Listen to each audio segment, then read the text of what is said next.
In this video, we will explore one strategy for writing a calypso, which is using another calypso as a template.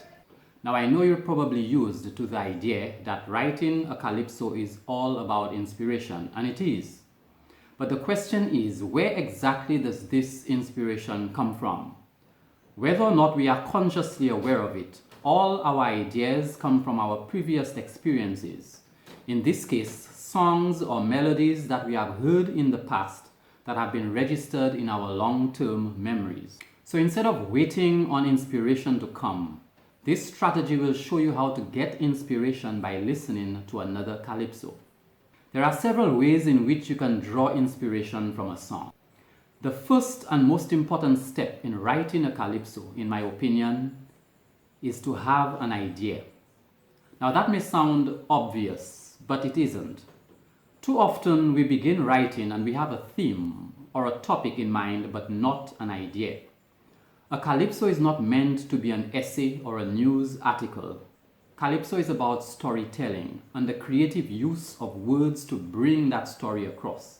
And the idea is what will make the difference between an ordinary calypso and one that demonstrates the skill level of the writer.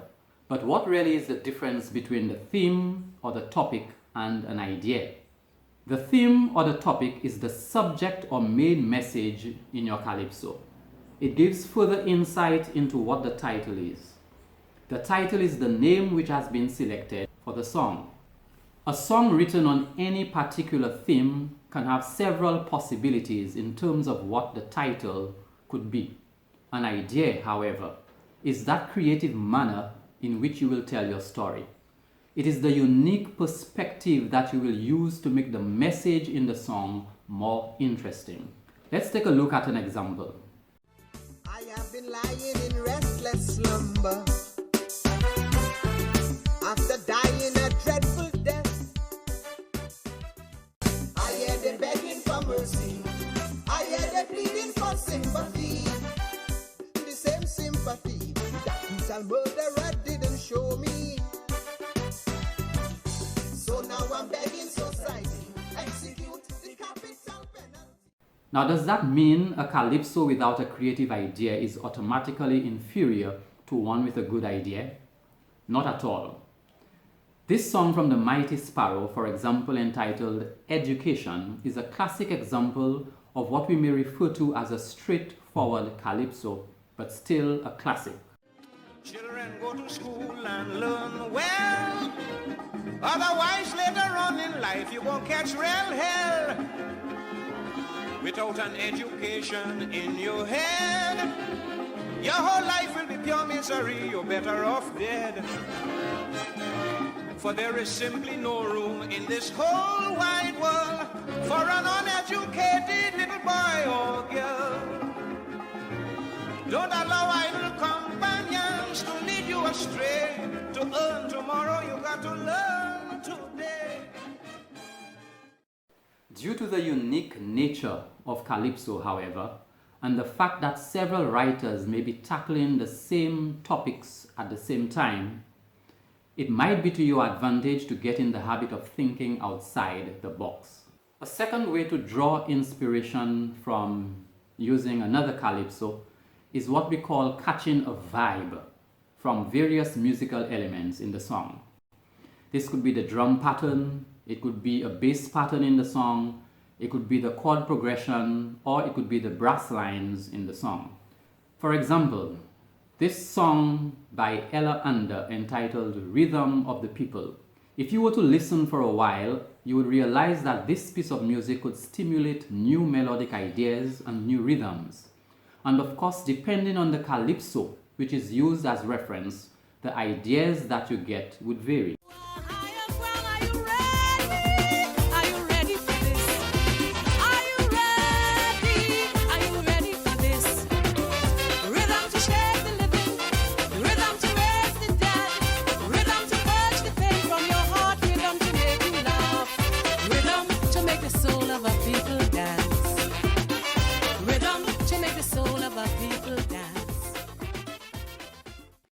A third way to draw inspiration from another calypso is to decide on the style of calypso.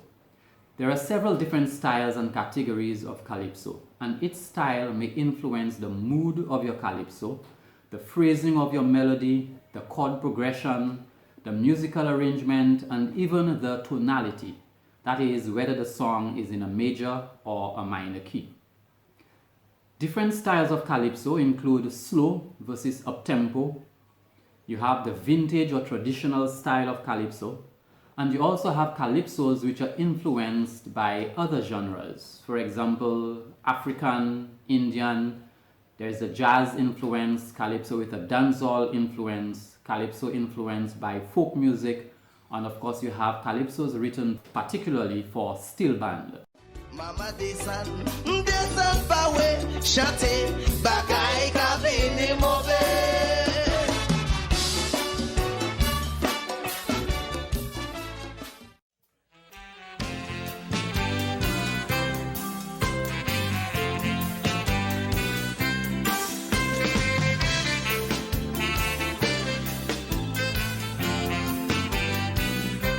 We can't live in peace, but dying in pieces. And it don't look as if this will ever stop. It's a plan, understand. This unity called Panami. Members comprising of all our we. You see, if people can sing over me, from all our we form in this Panami. I want to say two truths. Let me go. Hey, we meeting in the junction. Musical ammunition.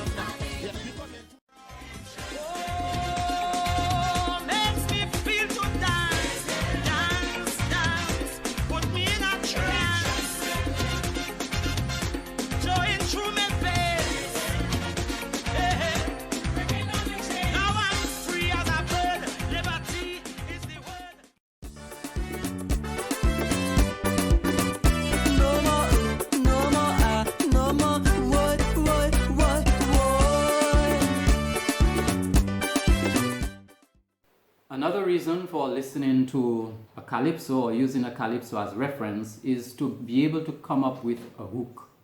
The hook in a song can generate ideas to help you come up with your own hook.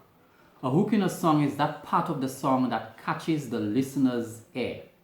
It catches the listener's attention, the part of the song that hooks you in. It's a lyrical line or a melodic phrase that is usually repeated and makes the song memorable and makes it stand out. The hook can be either in the chorus or the verse, or it can be in both, since a song could have more than one hook. I saw you from afar with a woman in your car. Somebody say amen. Amen. Amen. Amen. You placed your healing hand right in the promised land. Mwen bouché. I saw what you did last night, little hypocrite. Saw what you did last night. And still you come back and preach on the pulpit. Saw what you did last night. So now that you have gotten inspiration for an idea, you have your hook, and you have decided on a particular style of calypso, it is now time to develop your idea and plan what goes into each verse. In other words, you're going to make an outline for your calypso.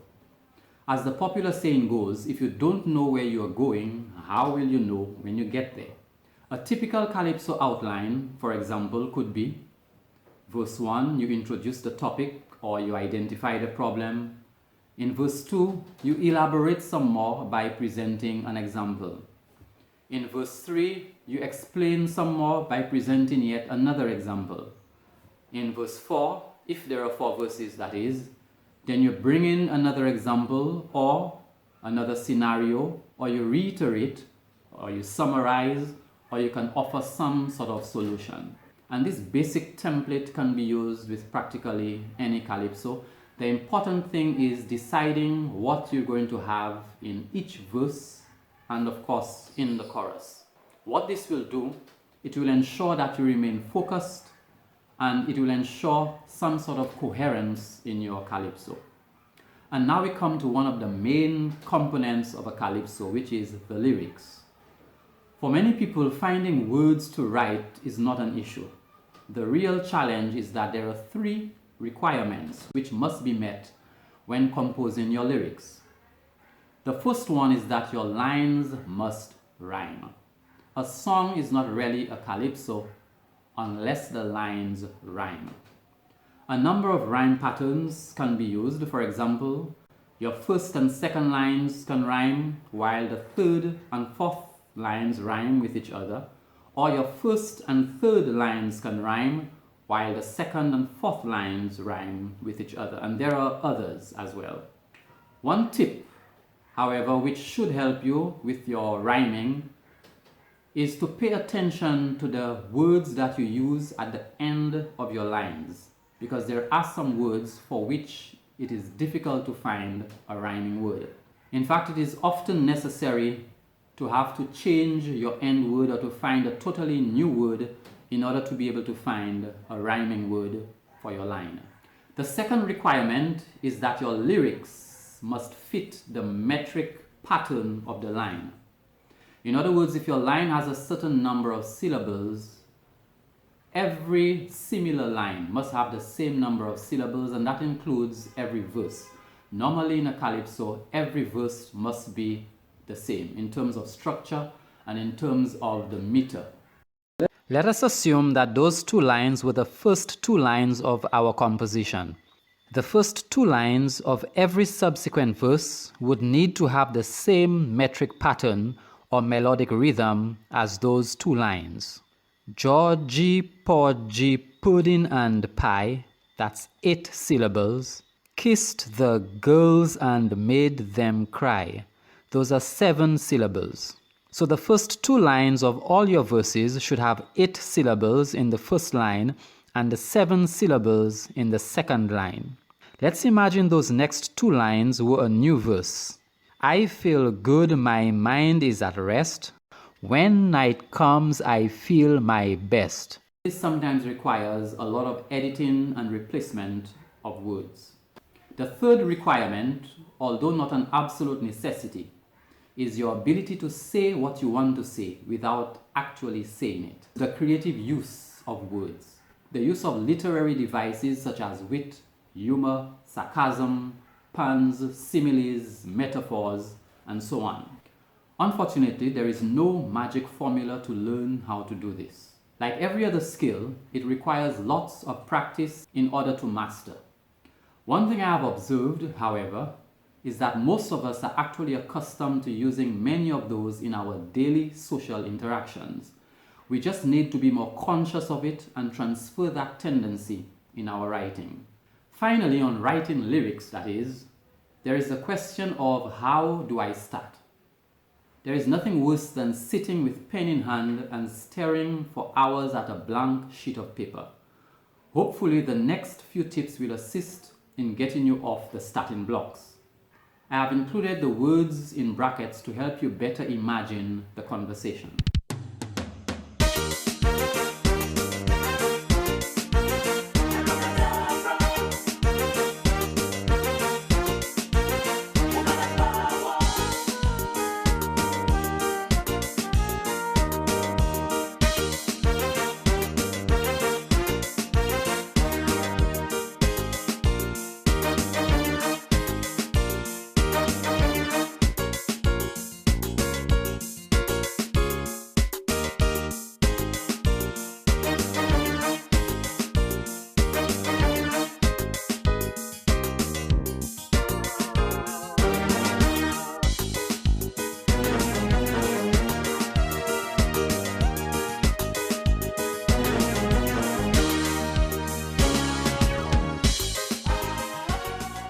The final step in writing your calypso is coming up with a melody.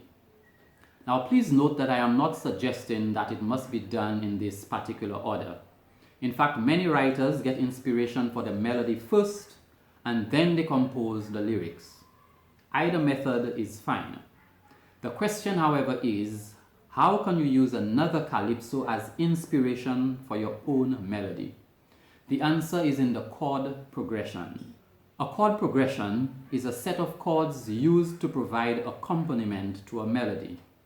Using a chord progression makes it easier for you to generate melodic ideas as well as to remain in key. There are two ways to do this. The first way is to start off by using the same melody as your reference song, and later on, with the help of a musician, if necessary, changing the chords and therefore changing the melody entirely. Every time I remember Liza, water come to me eye. Every time I remember Liza, water come to me eye. I wonder why you smiling so, inquiry minds want to know. You gone with Paul for a little while, you come back with a big smile. I wonder why you smiling so, inquiry minds want to know. You gone with Paul for a little while, you come back with a big smile. Or whilst your reference song is playing, sing a totally different melody or counter melody on top of the original melody. La la la la la la la la la la la la la la la la la la la la. Be sure, however, to record yourself as you go along, because it is very easy to totally forget a lovely melody that you just came up with 10 seconds before. Just a couple more tips on creating a melody. Number one, make use of repetition. Repetition in a melody is what makes a song catchy, memorable, or singable. Without enough repetition, our melodies become very abstract and difficult for the listener to identify with. In a back street up in Loch Larry, stumble on Reuben Henry, the Grandmaster, Sportscaster. Was right there, it occurred to me, there are many others just like he, greats of yesteryear, who just disappeared. Secondly, and this is particularly useful for those who may be creating a melody without the use of an accompanying instrument or without chords, try to create melodies with a good balance between question and answer phrases. Now, what do I mean by that? The question part of a melody is the first phrase in a melodic line that relies on a response in order to sound complete. Sometimes the response can be another question, or what we would look at as a repetition. How could it be in this little neighborly country, so many criminals walking away scot-free? A man kill a man, or some fella rape a woman. Nobody know, nobody hear, nobody see. They say carnival is bad, carnival is mad, carnival is sinful. Jumping in a bandman on top woman is for vulgar people. Exactly the same as the section before. So you have a question and a question, or what we call repetition. If we bear this in mind, we will prevent situations where you have melodies that appear to go nowhere or suddenly go off on a tangent. It will also help you to keep your melody more interesting and more structured. I do hope you found this tutorial useful. Remember, simply watching it will not make you a writer. The more you write, the better you will become. All the best with your calypso writing, and thank you for watching.